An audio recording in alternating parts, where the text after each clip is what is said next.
الصلاة خير من النوم. حضرات آپ سن رہے ہیں رضوی نیٹ ورک. اپنے آقا صلی اللہ تعالی علیہ وسلم کی تعریف نعت میں جب کرتے ہیں تو میں یہ بتاتا رہتا ہوں کہ آپ کی نعت کا کوئی نہ کوئی شعر یا تو سرکار کا کوئی معجزہ ہوتا ہے یا تو قرآن عظیم کی کسی آیت کا کوئی ترجمہ یا تو آقا کریم صلی اللہ علیہ وسلم کی مقدس زندگی پاک کا کوئی گوشہ. جیسے سرکار اعلی حضرت عظیم البرکت اپنے آقا صلی اللہ تعالی علیہ وسلم کی تعریف اس طرح سے عرض کرتے ہیں: یا رسول اللہ لم یات نذیر کفی نظر لم یات نذیر کفی نظر مثل تو نشد پیدا جانا جگراج کو تاج تورے سر سوہے تجھ کو شہید دوسرا جانا البحر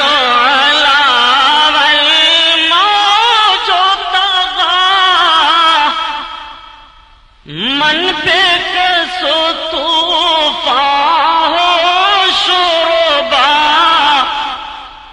من پہ کسو طوفان ہو شربا مجدار میں ہوں بگڑی ہے ہوا موری نیا پار لگا جانا مجدھار میں ہوں بگڑی ہے ہوا موری نیا پار لگا جانا. اعلی حضرت کے شعر میں تلمیح ہے. جب آپ حج کرنے کے لیے جا رہے تھے تو اس وقت یہ پانی والا جہاز چلتا تھا. آپ جب اس پر سوار ہوئے جہاز چلا اور بھی تمام حجاج تھے تو آقا کریم صلی اللہ علیہ وسلم نے کشتی پر سوار ہونے کے وقت ایک دعا بتائی ہے کہ آدمی جب کشتی پر سوار ہو اور وہ دعا پڑھ لے تو سمندر کے طوفان سے موج سے طغیانی سے محفوظ رہے گا. کشتی کے غرقابی سے اس کو حفاظت رہے گی. اعلی حضرت عظیم البرکت رضی اللہ تعالیٰ عنہ جب سوار ہوئے تو آپ نے کشتی کی اس دعا کو پڑھ لیا. سمندر میں جہاز جا رہا تھا، ہچکولے کھانے لگا، طوفان اٹھا. تو حاجیوں نے کہا حضرت جہاز کا کپتان اعلان کر رہا ہے کہ اس وقت جہاز سمندر میں پھنس گیا ہے، طوفان ہے، ہچکولے کھا رہا ہے. تو اعلی حضرت عظیم البرکت ارشاد فرماتے ہیں کہ اللہ کے حبیب صلی اللہ تعالی علیہ وسلم نے کشتی میں سوار ہونے کے وقت جس دعا کو بتایا ہے کہ پڑھ لو، اس کو میں پڑھ کر کے سوار ہوا ہوں. میرا ایمان و عقیدہ ہے کہ تمام سمندر کے طوفان سے میں محفوظ رہوں گا. تو لوگوں نے پھر عرض کیا کہ سرکار بہت زور پر طوفان ہے، کشتی بالکل ہچکولے کھا رہی ہے، خطرہ ہو گیا ہے، جہاز کا کپتان اعلان پر اعلان کر رہا ہے. تو اعلی حضرت عظیم البرکت اپنے آقا کی طرف لو لگاتے ہیں. اب آپ اس شعر کو پڑھیے اور منظر کو ملاحظہ کیجیے. البحر علا والموج طغى من بك طوفان شربا من بے کسو طوفان شوربا مجدھاروں میں ہوں بگڑی ہے ہوا موری نیا پار لگا جانا مجدھار میں ہوں بگڑی ہے ہوا موری نیا پار لگا جانا. اور اسی موقع کا ایک شعر یہ بھی ہے آنے دعا ڈوبو دو اب تو تمہاری جانب یا رسول اللہ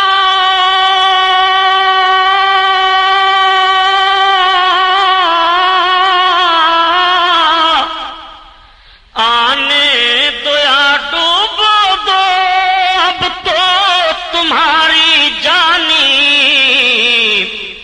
کشتی تمہیں پہ چھوڑی لنگر اٹھا دیے ہیں کشتی تمہیں پہ چھوڑی لنگر اٹھا دیے ہیں لنگر اٹھا دیے ہیں لمیات نذیرو کفی نظر مثل تو نشد پیدا جانا پیدا جانا بس خامائے خام نوائے رضا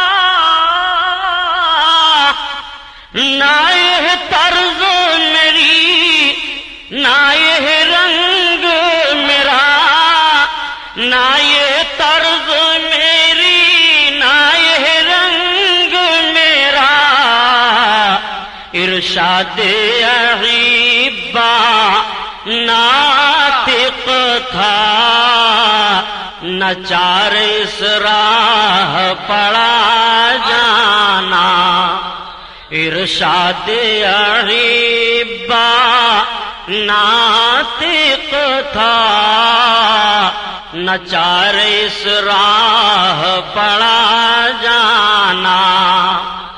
اعلی حضرت سے لوگوں نے فرمائش کی کہ حضور آپ ایک ایسی نعت کہہ دیں جس میں 4 زبانیں پائی جا رہی ہیں. تو اعلی حضرت نے یہ نعت کہی تھی اور وہ فرمائش کرنے والے سرکار اعلی حضرت کے احباب میں سے ایک ارشاد صاحب تھے اور ایک ناطق تھے بریلی شریف کے. ان دونوں نے فرمائش کی کہ حضور ایک ایسی نعت آپ کہیں. تو سرکار اعلی حضرت نے اپنے دونوں احبابوں کے نام کو کس طرح سے نعت میں جوڑ دیا. آپ فرماتے ہیں بس خام خام نوائے رضا نہ یہ طرز میری نہ یہ رنگ میرا ارشاد احبا ناطق تھا نہ چار اس راہ پڑا جانا. دوستوں کی بات تھی اپنے آقا کی نعت کہہ دی. تو اعلی حضرت عظیم البرکت رضی اللہ تعالیٰ عنہ کا ایک شعر اور پڑھ لو. اور کوئی غیب کیا تم سے نہا ہو بھلا اور کوئی غیب کیا تم سے نہا ہو بھلا جب نہ خدا ہی چھپا تم پہ کروڑوں درود طیبہ کے شمس و ضحا تم پہ کروڑوں درود طیبہ کے بدر و دجا تم پہ کروڑوں درود. اور یہ شعر یاد کر لو پڑھا کرو تو انشاءاللہ دشمنوں کے شر سے بچے رہو گے. تم ہو حفیظ و مغیث کیا ہے سب دشمن خبیث تم ہو حفیظ و مغیث کیا ہے وہ دشمن خبیث تم ہو تو پھر خوف کیا تم پہ کروڑوں درود تم ہو تو پھر خوف کیا تم پہ کروڑوں حضرت کا شعر بطور وظیفہ یاد کرو، پیارے عاشق رسول کا شعر ہے یہ. اور اعلیٰ حضرت اپنے آقا کی بارگاہ میں عرض کرتے ہیں یا رسول اللہ، بزرگوں نے فرمایا کہ غریب ہو تو اس شعر کو بطور وظیفہ پڑھا کرو، امیر بن جاؤ گے. سبحان اللہ سبحان اللہ. خلق کے حاکم ہو تم، رزق کے قاسم ہو تم. خلق کے حاکم ہو تم، رزق کے قاسم ہو تم. جو ملا تم سے ملا تم پہ کروڑوں. تکبیر، نعرہ رسالہ، خطیب الاسانی، امام اعظم کا الفاظ. سبحان اللہ. جو ملا تم سے ملا تم پہ کروڑوں درود. اعلیٰ حضرت نے یہ شعر کب کہا تھا جانتے ہو؟ جب کچھ لوگوں نے اعلیٰ حضرت پر مقدمہ قائم کر دیا تھا اور پیشی آئی تاریخ پر جانے کی بات، تو پورے ایڑی چوٹی کا زور لگا دیا تھا کہ اعلیٰ حضرت کو کورٹ میں ہم لوگ کھڑا کر دیں گے. جب سرکار اعلیٰ حضرت سے آپ کے لوگوں نے عرض کیا تو آپ نے فرمایا میں ہندوستان کی کورٹ کچہری میں نہیں جاؤں گا. لوگوں نے عرض کیا سرکار بہت سخت مقدمہ قائم کیا گیا ہے، آپ کو کورٹ میں جانا پڑے گا. تو آپ نے فرمایا میں نہیں جاؤں گا. بس سرکار اعلیٰ حضرت نے قلم اٹھایا اور یہی شعر آقا کی بارگاہ میں لکھنا شروع کیا. باعزت آپ کا وہ پروانہ واپس کر دیا گیا، آپ کو کورٹ میں کچہری میں جانے کی ضرورت نہیں پڑی. اعلیٰ حضرت عظیم البرکت کا شعر ملاحظہ فرمائیے. بیمار اس شعر کو پڑھا کریں. شافی و وافی ہو تم، کافی و نافی ہو تم. شافی و وافی ہو تم، کافی و نافی ہو تم. درد کو کر دو دوا تم پہ کروڑوں درود. درد کو کر دو دوا، درد کو کر دو دوا تم پہ کروڑوں درود. دشمن سے بچنے کے لیے ہو تو وہ شعر پڑھو، رزق کی کمی ہو تو وہ پڑھو، بیمار ہو تو یہ پڑھو، اور گنہگار ہو تو کیا پڑھو؟ سبحان اللہ سبحان اللہ. اپنے آقا کی بارگاہ میں اپنے گناہوں کی معافی اس طرح سے مانگو.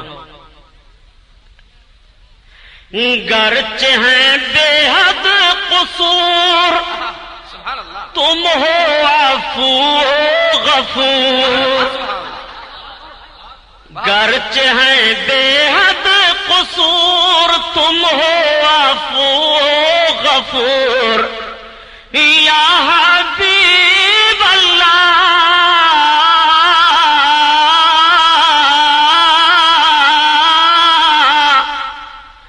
گرچہ ہیں بے حد قصور تم ہو عفو غفور. بخش دو جرم و خطا تم پہ کروڑوں درود. بخش دو جرم و خطا تم پہ کروڑوں درود. تو ان اشعار کو صرف اس لیے پڑھا ہوں کہ آپ یاد کر لو اور پڑھتے رہو. تعویذوں کی ضرورت آپ کو نہ پڑے گی پیارے، انشاءاللہ شکایت نہ ہوگی. سبحان اللہ.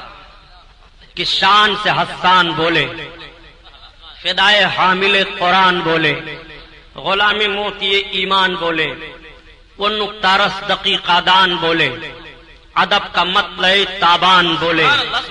واحسن من کا لم ترقت عینی واجمل من کا لم تلد النساء. خلقت مبرعا من کل عیب کانکا قد خلقت کما تشاء.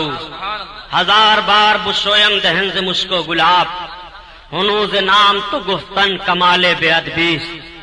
حضرات اللہ کے حبیب صلی اللہ تعالی علیہ وسلم نے مکہ شریف میں جب سب سے پہلے کلمہ توحید کا اعلان فرمایا، میرے آقا نے اعلان فرمایا قولوا لا الہ الا اللہ تفلحوا.